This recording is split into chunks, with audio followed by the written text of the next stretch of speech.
Assalamualaikum warahmatullahi wabarakatuh. Hello, my student. How are you today? Hopefully, you are always fine and you can always keep your health. Today's Master Sultan will give you a new material, a new KD. Yup, KD 3.8. What is KD 3.8 about? You may guess after I read a text.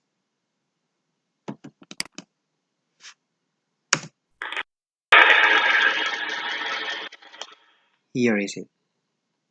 A mobile phone, also known as a wireless phone, cell phone or cellular telephone, is a very small portable radio telephone. The first mobile phone networks were created in the late 1970s in Japan. A cell phone combines technologies, mainly telephone, radio, and computer. Cell phones work as two-way radios. They send electromagnetic microwaves from base station to base station. The waves are sent through antennas. This is called wireless communication. There are different kinds of phones. A flip phone flips open and is best for calling. A bar phone is shaped like a candy bar and the case and screen are on one face.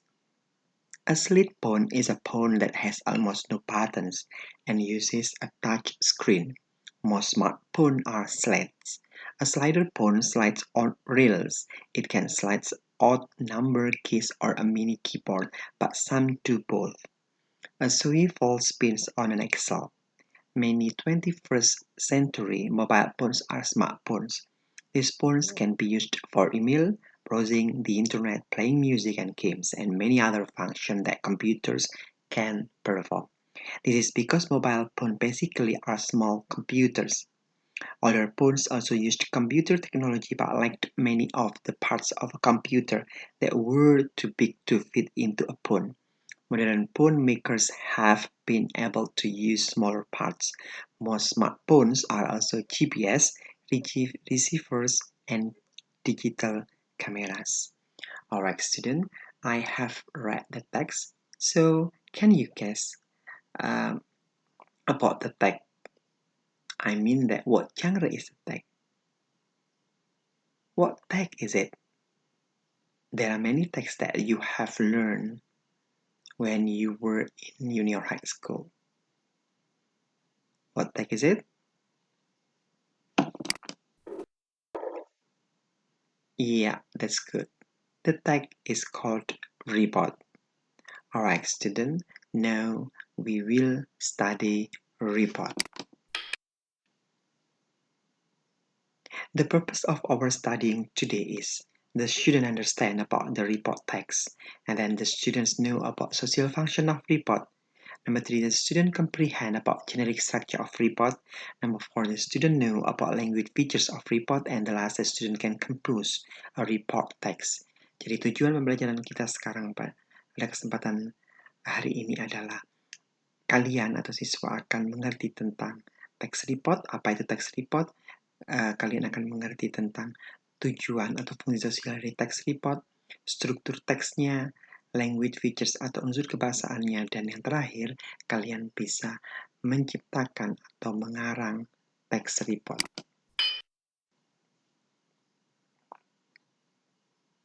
What is a report? Report is a text which presents information about something as it is. It is as a result of systematic observation and analysis. Apa itu report? Report adalah sebuah teks yang menyajikan suatu informasi tentang sesuatu yang pastinya ada observasi, ada penelitian, dan juga analisis. And what is the social function of report? Communicative purpose or social function of report is to present information about something in general. Jadi sekarang apa tujuan sosial atau tujuan komunikatif dari text report? Tujuannya adalah menyajikan suatu informasi tentang sesuatu secara general atau umum. And what is the generic structure of report? Number 1 is general classification, stating classification of general aspect of thing, animal, public place, plant, etc., which will be discussed in general. Number 2, description tells what the phenomenon under discussion in terms of part, qualities, habits, or behaviors. Jadi sekarang apakah struktur teks dari report? Ada dua, yaitu yang pertama general classification atau kita istilahkan sebagai klasifikasi umum. Klasifikasi umum secara general meliputi aspek hewan, tempat umum, tanaman, dan lain sebagainya yang didiskusikan atau dibicarakan secara general atau secara umum. Yang kedua adalah description atau deskripsi. Yang menceritakan suatu fenomena di bawah suatu diskusi. Fenomena yang didiskusikan. Contohnya bagian-bagian, kualitas, atau tingkah laku. And then the language features of report is using simple present tense, use of general nouns, use of relating verbs to describe features, and use of paragraphs with topic sentence to organize bundles of information, repeated naming of the topic as the beginning verb use of the clause. Jadi, unsur kebahasaan dari teks report itu ada 4 macam. Kita akan bahas satu persatu. Alright, let's start from now. Using simple present tense. Alright, everybody. I would like to turn on the song, listen the song carefully, and you may answer to the question related with the song. Don't forget, you can take your pen or pencil and note down in your writing book. There are 3 questions here. Are there some sentences related to simple present tense? And then if there are, what are they? And then number 3, what are the timeless simple present tense? Jadi sekarang Pak Sultan akan memutarkan sebuah lagu. Ada 3 pertanyaan yang mengarah ke lagu yang akan kalian dengarkan nanti. Yang pertama adalah, apakah ada beberapa kalimat yang menunjukkan simple present? Kalau ada, sebutkan kalimat itu. Yang ketiga adalah, what are the timeless? Jadi apa keterangan waktu dari tenses simple present tense? Okay? You can enjoy the song very well.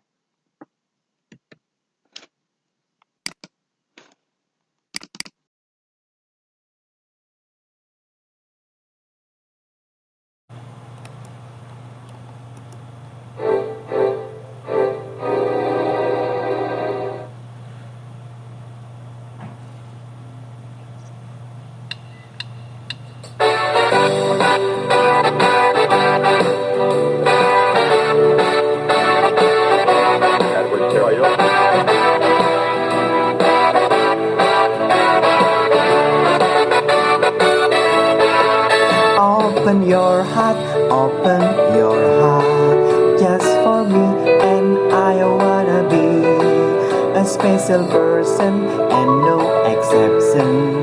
You can see, you trust to me. Every day I always remember you. Every week I usually imagine you. Love really kills me. Every time I keep longing for you.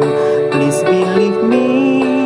Every month I always feel alone. Every year I haven't any tone. Love makes me crazy if you close it so tenderly.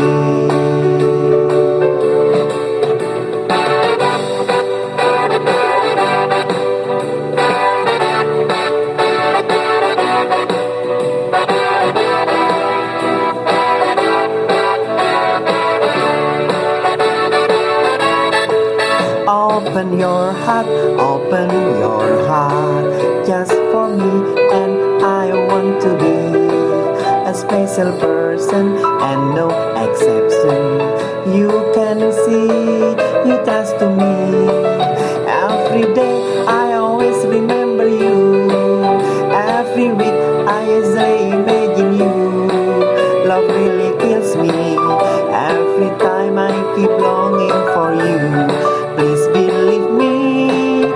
Every month I always feel alone. Every year I haven't any tone. Love makes me crazy if you close it so tenderly.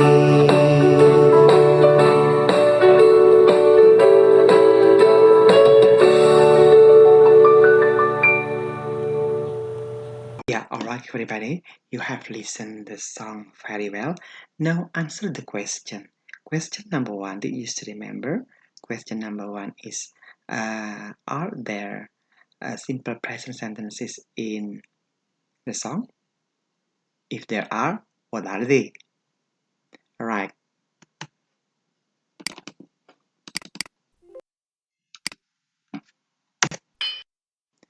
There are some sentences that indicate simple present tense. Number 1 is every day I always remember you. Every week I usually imagine you. Love really kills me. Every time I keep longing for you. Every month I always feel alone. Every year I haven't any tune. And plus love makes me crazy.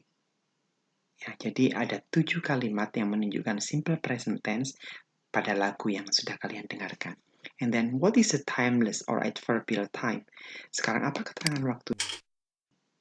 Alright, the timeless or adverbial time of simple present tense in my song is every day, every week, every time, every month, every year, always, and usually. Alright, everybody. Now let's talk about simple present tense.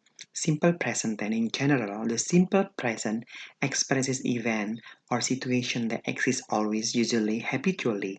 They exist now, have existed in the past, and probably will exist in the future.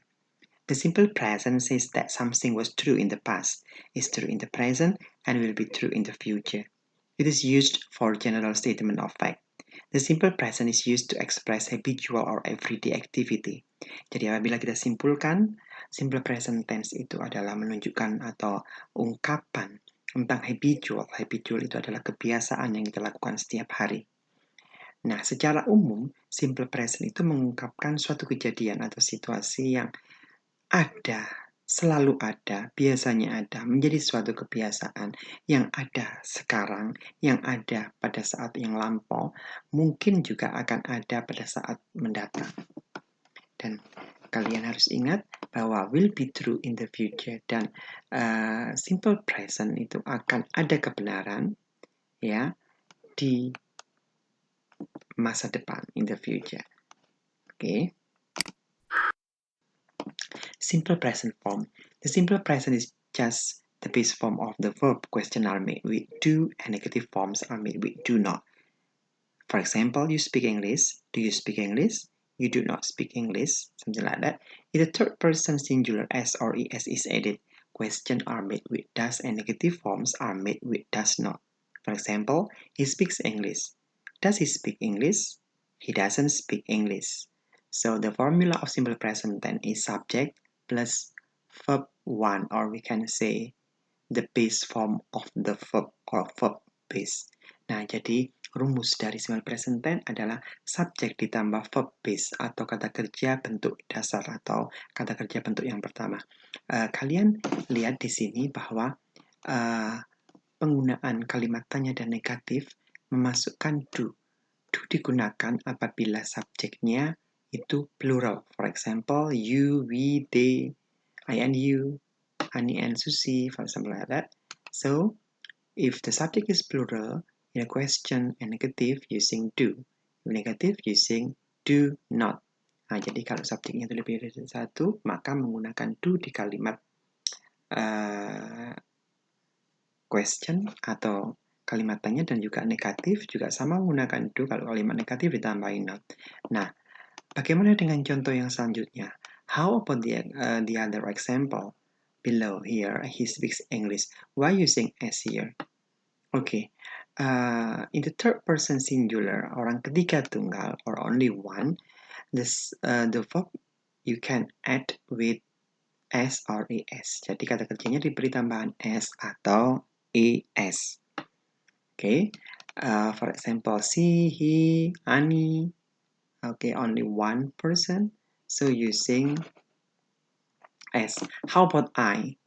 I, although this is only one, you cannot say I speaks English, no, but I speak English.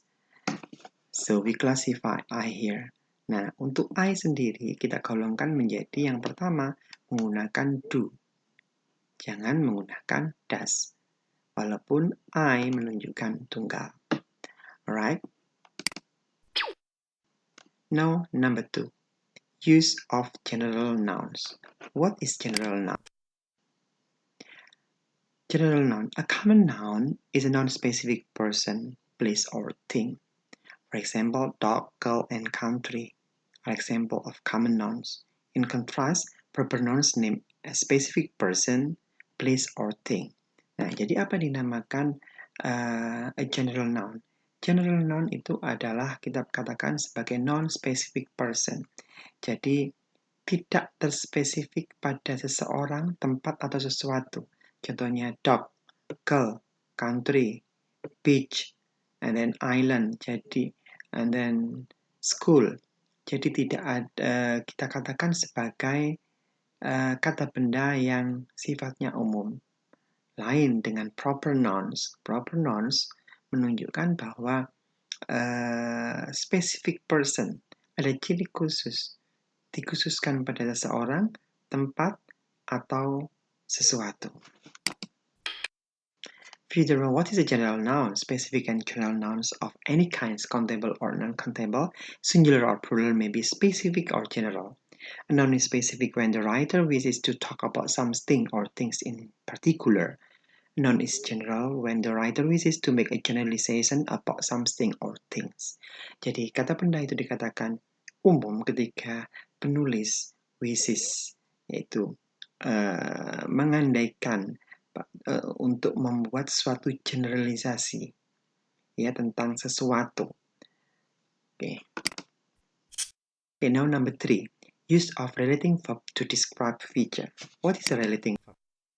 Look at this diagram. In the left one or in the right one. It's up to you. Relating verbs are used to connect information or to show a relationship in a sentence. You can see relating verb here. Am, is, are, or to be, being, was, were, to be in the past, have, has, be, had. We can see relating verb. Jadi apa itu relating verb? Relating verb adalah kata kerja penghubung yang digunakan untuk menghubungkan suatu informasi untuk menunjukkan adanya hubungan dalam satu kalimat. Contohnya menggunakan to be, bentuk sekarang, present, to be, bentuk past, have, has, auxiliary atau kata kerja bantu, has, have, has. We can say also as have, has as a verb. Kita bisa juga katakan has atau have sebagai kata kerja. The last one is about. Number 4. Use of a paragraph with topic sentence to organize bundles of information. Repeated naming of the topic as the beginning focus of the clauses. Jadi maksudnya adalah menggunakan paragraf dengan topic sentence, ada topik kalimatnya, to organize bundles of information, untuk menjabarkan informasi menjadi suatu ikatan. See the explanation. A topic sentence is the most important sentence in a paragraph, sometimes referred to as a focus sentence. The topic sentence helps organize the paragraph by summarizing the information in the paragraph. In formal writing, the topic sentence is usually the first sentence in a paragraph, although it doesn't have to be. Nah, jadi maksudnya di sini adalah topic sentence atau kalimat inti. The most important sentence in a paragraph adalah bagian dari suatu kalimat yang amat sangat penting dalam suatu paragraph. Dan kadang-kadang menunjukkan fokus pada suatu kalimatnya itu topik sentence membantu paragraf untuk menyimpulkan suatu informasi dalam suatu paragraf. Informal writing dalam tulisan formal, ya topik sentence itu biasanya muncul pada kalimat yang pertama dalam suatu paragraf. Meskipun tidak harus di kalimat pertama, bisa jadi di tengah atau di kalimat akhir. Alright everybody, thank you very much for your watching. If you're still confused, you can try to return again about my video. Okay, just Try to study at home. Don't forget, remember about your hati. And I say Assalamualaikum warahmatullahi wabarakatuh.